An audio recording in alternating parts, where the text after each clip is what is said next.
Hey guys, it's Ryan from Asheville Parkour. Here we are in Asheville Gymnastics, our training ground, and I'm going to teach you the PK shoulder roll.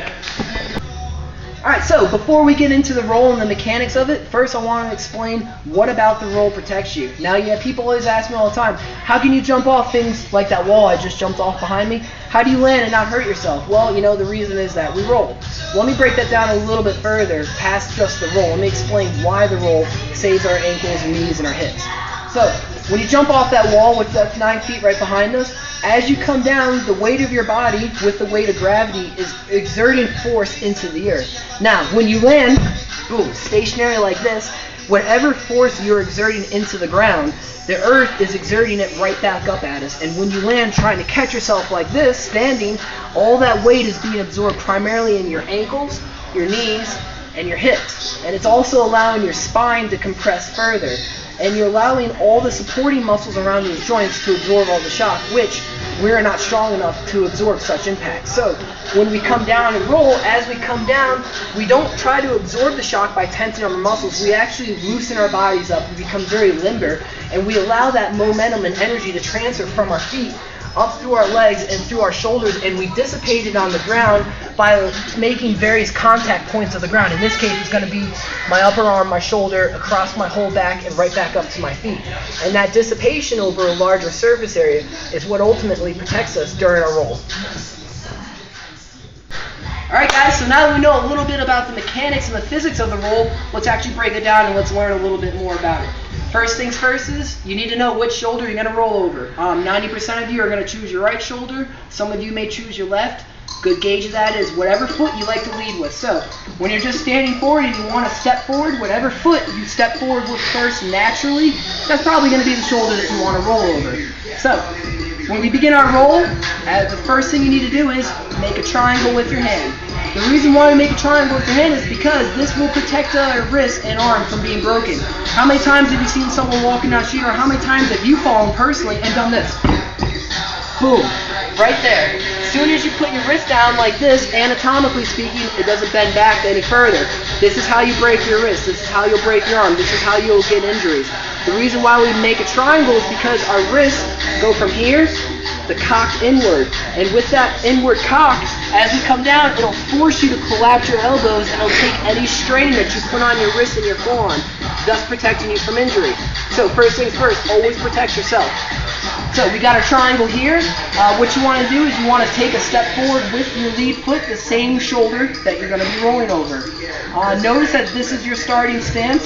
Take good note of it, because when you finish your roll, you should look exactly the way you're starting now. So, I'm here, I take a step forward. Now, what I'm going to do is I'm going to bend forward at the waist like this. As I'm coming down, I'm going to simultaneously bend my knees and drop my level. Boom. I took my triangle and I planted it on the inside of my foot. Notice that I didn't cross over like this and try to plant over here, because it simply won't work. This roll will never do.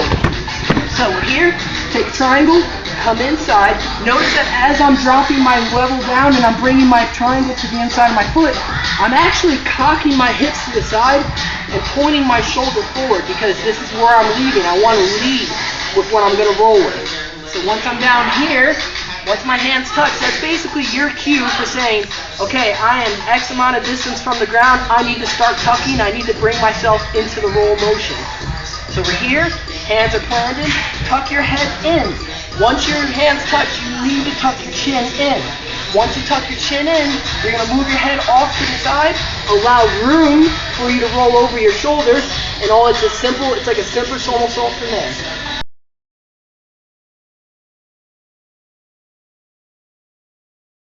Right back up. So, gonna go over it real quickly, real slow. Knees again, starting point.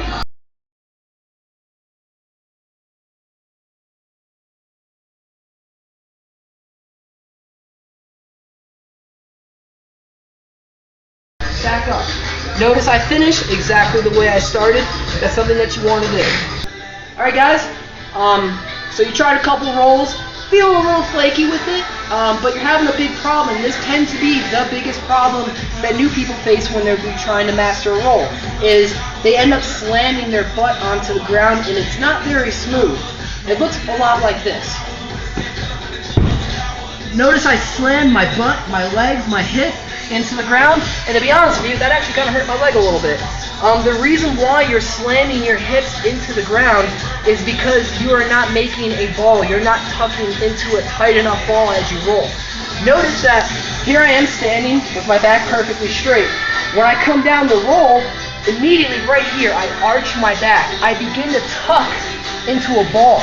Notice that with my back arched the way it is, it will allow the ground to roll over each part of my back smoothly with no gaps or interference.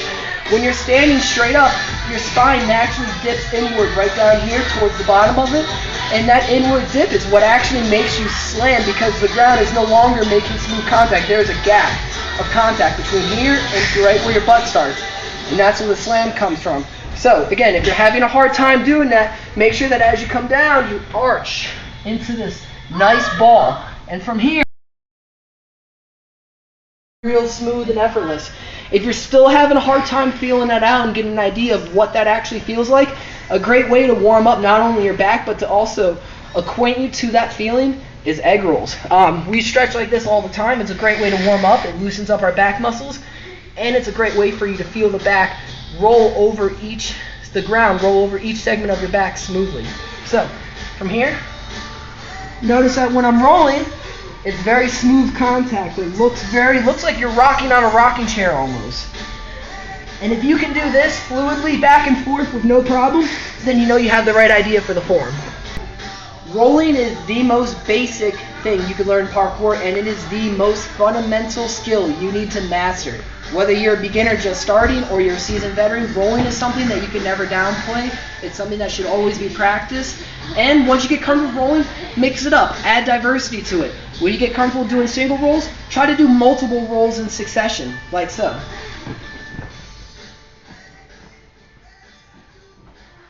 When you get really good, try both shoulders.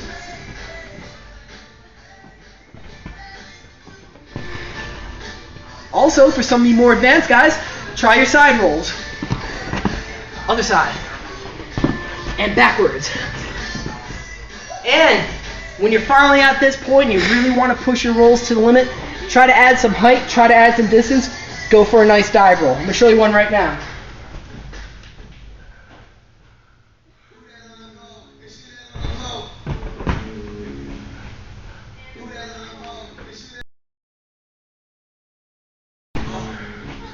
Alright guys, so it's been Ryan from Asheville Parkour. I hope you enjoyed this tutorial. I tried to be as thorough as possible. If you have any questions, please comment, like our page, subscribe, and stay tuned for more tutorials from Asheville Parkour.